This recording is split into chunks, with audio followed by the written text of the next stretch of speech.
So it is my job tonight to introduce Juan Gonzalez, a very tall order. Juan has been a professional journalist for more than 30 years. He's a staff columnist at the New York Daily News since 1987, co-host on Democracy Now! For the full 15 years of our broadcast. He is a two-time recipient of the George Polk Award for Commentary in 1998 and in 2010, and the first reporter in New York City to consistently expose the health effects arising from the September 11, 2001 attacks.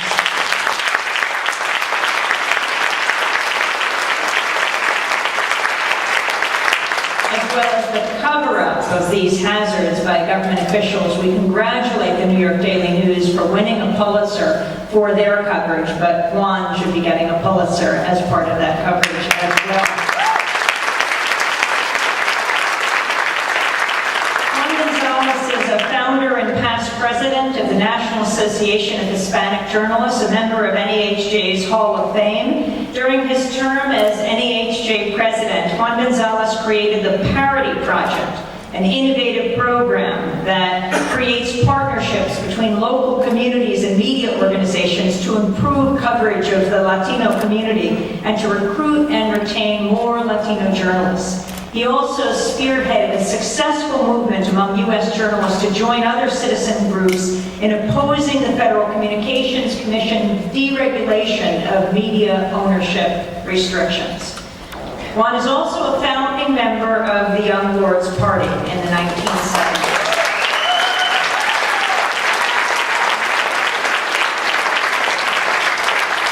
A founding member of the National Congress for Puerto Rican Rights in the 1980s.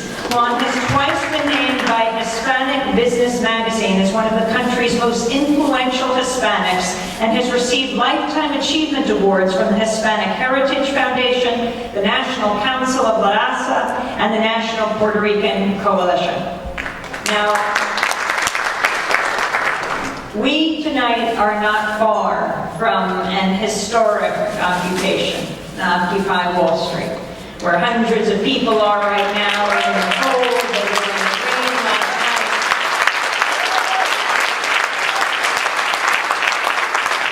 I just flew in from Kansas City yesterday. There's an Occupy Kansas City, as there is in cities across this country and around the world. Juan Gonzalez knows something about occupations. Where do we begin? Let's start in 1968. One of the leaders of the Columbia University strike against war and against racism.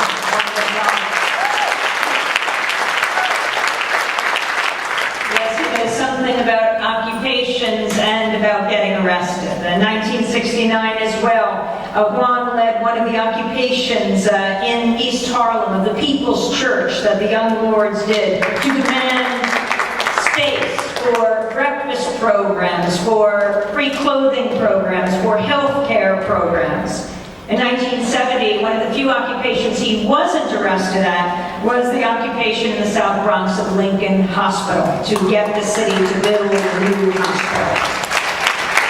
But then he was at it again in 1980, leading the occupation of Independence Hall in Philadelphia, along with 200 poor Latino squatters from HUD housing. They were occupying the housing, demanding that they should be given the titles to those properties. While they got arrested there, they did win those titles.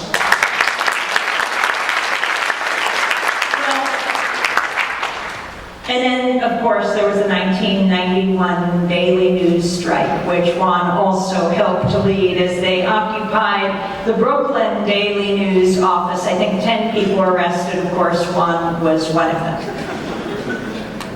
Juan has since settled down a little bit and written 4 books.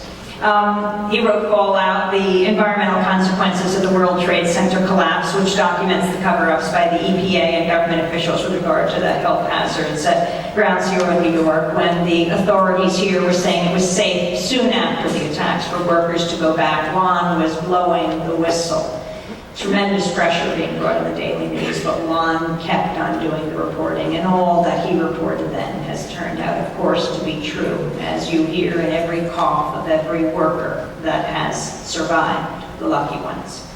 Juan went on to write Harvest of Empire, A History of Latinos in America, and that book has just been re-released after 10 years, should be a textbook in every school in this country, is selling more books now than it was 10 years ago.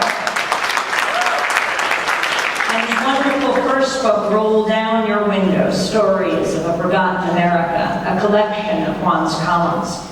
His latest book, which he has written together with Joe Torres, this masterpiece, this epic work that we are celebrating tonight, is called News for All the People, the epic story of race and the American media, a landmark narrative history of American media that puts race at the center of the story. My media hero, Juan Gonzalez.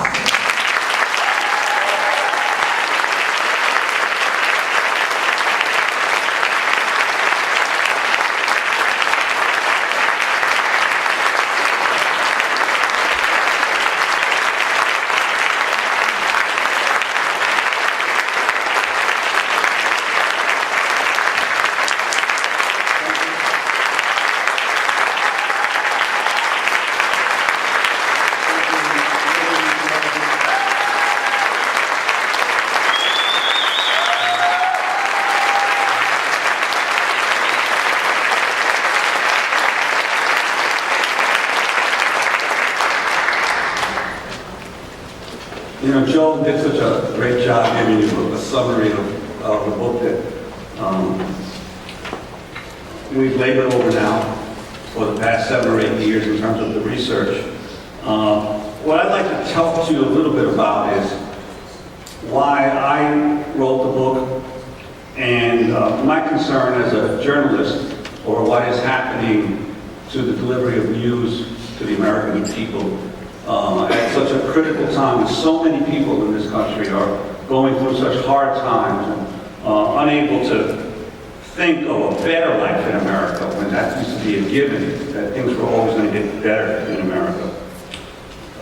As Amy mentioned, I've now been a professional journalist working in the commercial or corporate media, some people call it.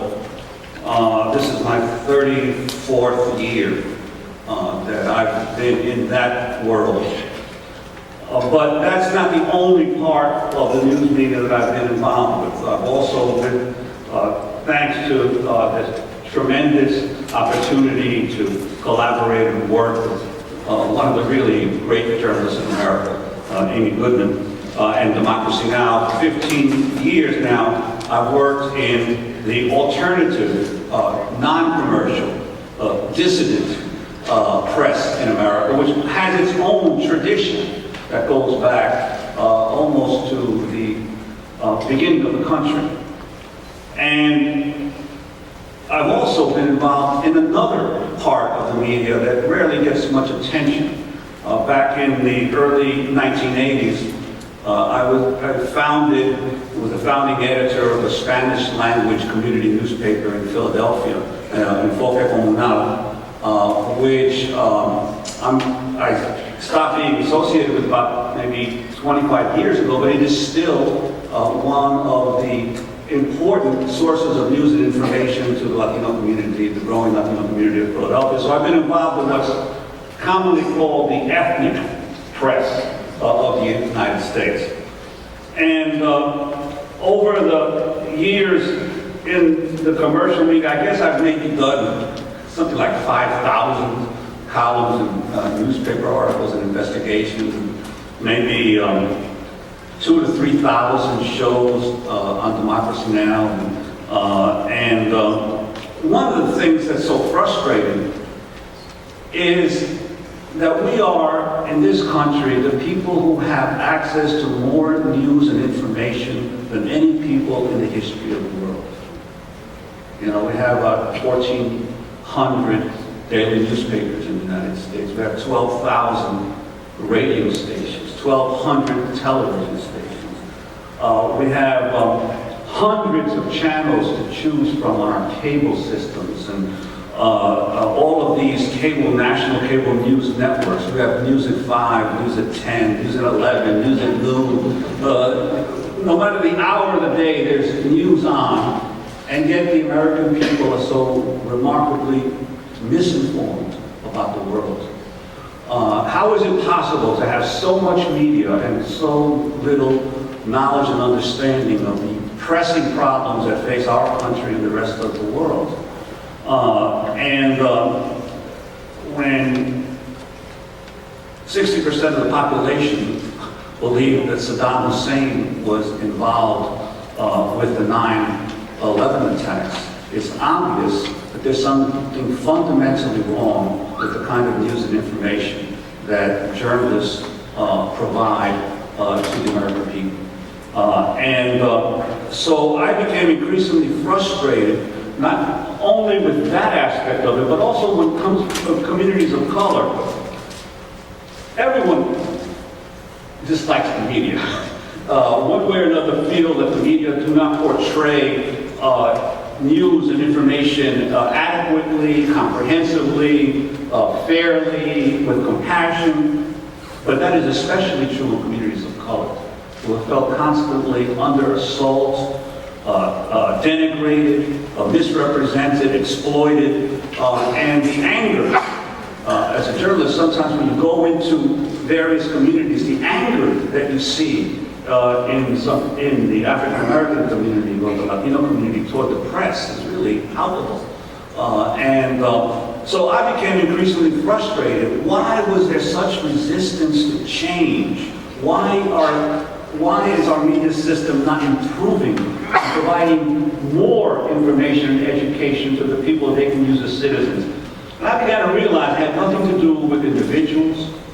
It had nothing to do with particular media companies, but that we really have not grasped how our system of news operates in America. And I decided I'm going to find out, because I've been in this business all these years and I don't understand it.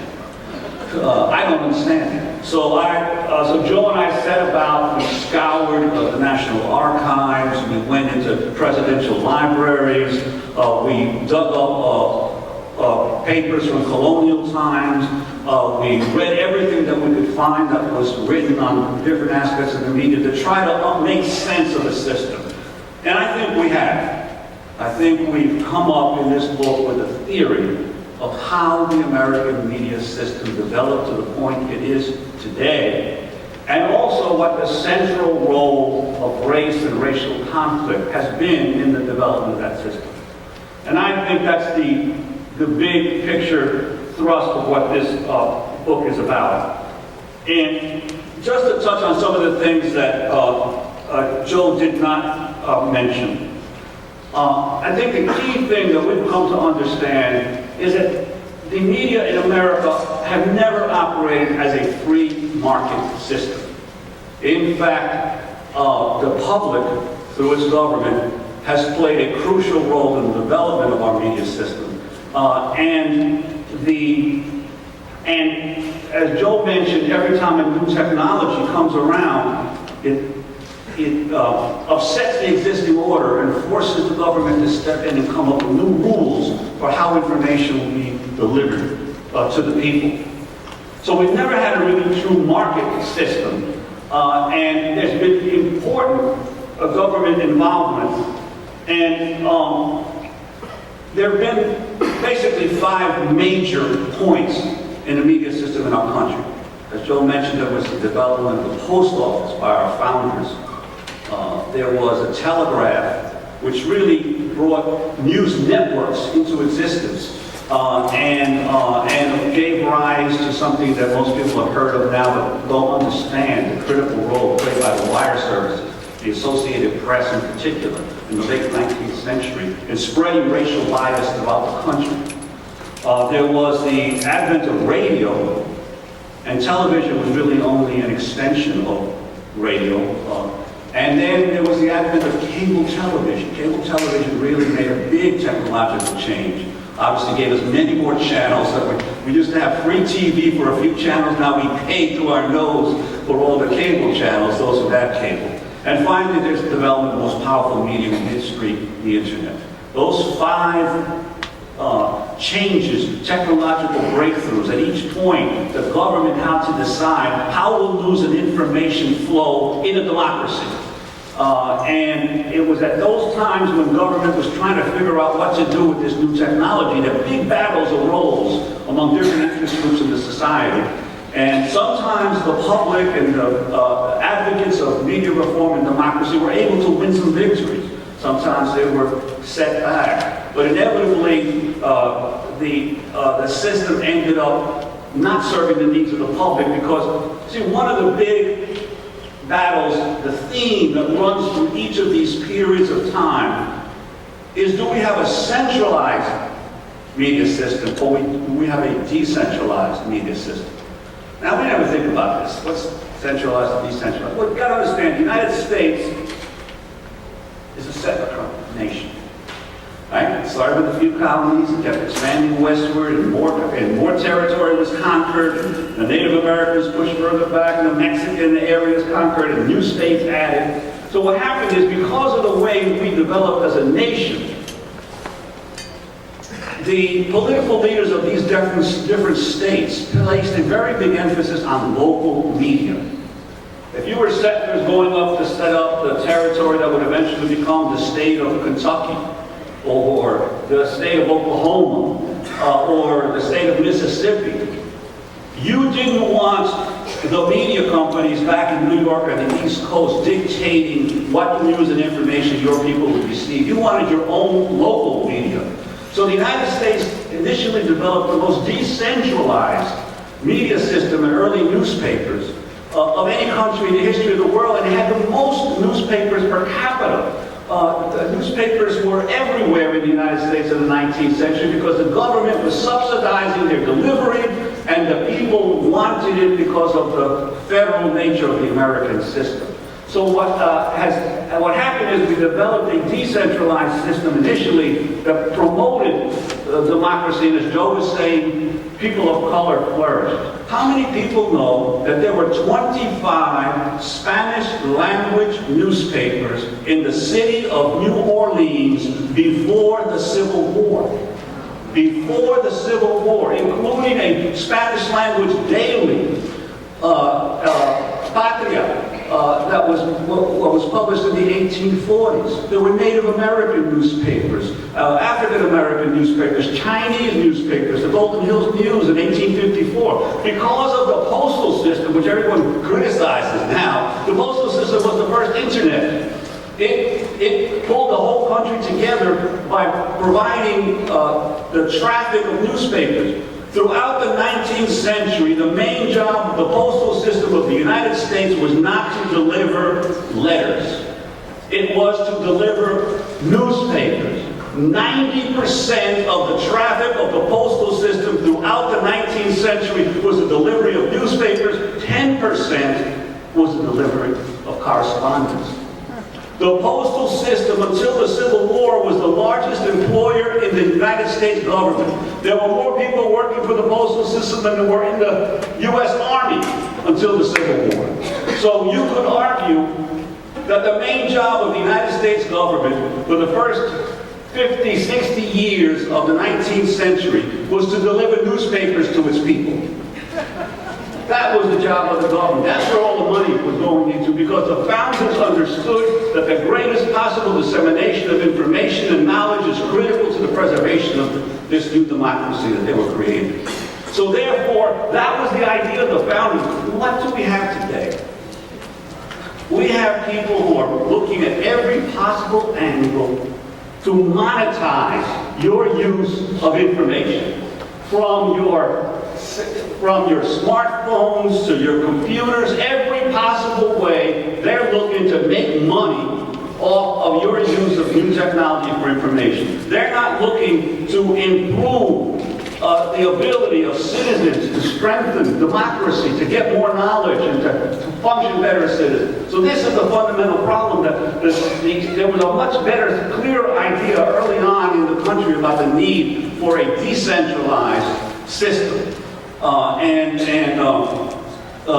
The same thing happened with regular cable television.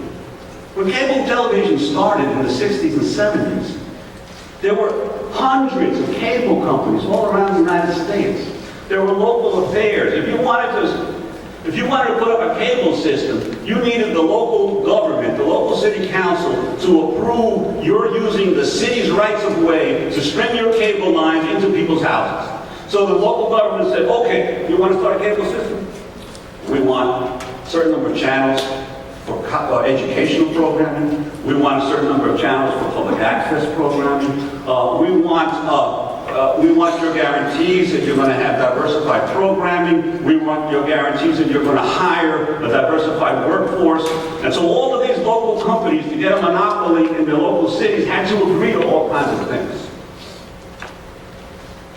Well, that's all gone by the wayside. There were African Americans who owned cable systems. There were Latinos and Asian Americans. But what happened? Little by little, the government relaxed its oversight, and today, two companies, Comcast and Time Warner, bought up most of the other companies, and now they have about 50% of the entire market, two companies, of the cable systems in the United States. Only now, instead of where there were like 17 channels in the beginning and 4 or 5 of them were like public access, now you got like 1,000 channels and maybe 8 or 9 of them are public access. The public access programming doesn't have enough money and is being ghettoized. So the entire effort is to monetize the media system, not to utilize the media system to inform the citizenry. So this is the big battle in the country. The dangerous thing is, do we have a centralized media system, or do we have local news and information, and what kind of diversity of ownership? So this is the big issue that we try to get to develop a theory about the media development. But then the other thing is, what is the question of race in all this? Most people look at, unfortunately, at the issue of race and racism in the media as a marginal issue, as if it's something that is off here on the side compared to the big issues. You know, who's running for president, and what's the media going to do about this nature of this war or that war, and race is something off on the side. Well, one of the things that we discovered is that race and racial conflict has been central to the development of the media in the United States. And we went back to the very beginning, the first newspaper on U.S. soil. Public Occurrences, 1690, Benjamin Harris. And we were shocked when we read the paper. The bulk of that first newspaper was intelligence to the white settlers about what the, quote, savage Indians or skulking Indians were up to. 5 articles in that first paper of 3 pages was information for the settlers about how to better keep the Native Americans under control. Throughout the entire colonial period, sometimes as much as a third of the content of newspapers was information on Indians. And later on African slaves and on the violence, the article warning of violence by either free blacks or slaves. So race was a major issue in our press from the very first newspaper until today. The problem is that it was all being written by folks who saw African Americans and Native Americans and later Mexicans and Chinese as other, as really not part of the nation. And so what we have tried to do in the book is resurrect a more complete story of these courageous African American and Latinos and Native American journalists and tell the stories in their words, not in our words, but we try to quote as much as possible from the newspapers of that time, from the radio shows, to show exactly the huge battles that were occurring over what kind of a media system will we have. One of the things that we were stunned by, and when I say I mean, I was stunned. I've seen a lot of stuff, but I did not realize how many massacres, how many race riots, how many pogroms were organized by media executives, by newspaper editors and publishers. I'm not talking about biased coverage. I'm talking about actually stoking and organizing racial riots. The one we've talked about now in a couple of interviews on Democracy Now! That I refer to quite often is the example of Josephus Daniels in 1898. There are many. You'll find several dozen listed in the book. But in 1898, in Wilmington, North Carolina, there was the only successful armed coup in the history of the United States. Right after the Spanish-American War, the white supremacists in North Carolina were upset that there was still a black majority in Wilmington and that the black majority had a majority control of the city council. It was the tail end of Reconstruction. All the Reconstruction government had not yet been dismantled. And so right after the November election in 1898, a mob of 2,000 armed whites marched into Wilmington. They burned down the only black newspaper in the town, the Record, Alice Manley's paper. They round up all the elected city council members, the black city council members, and a couple of their white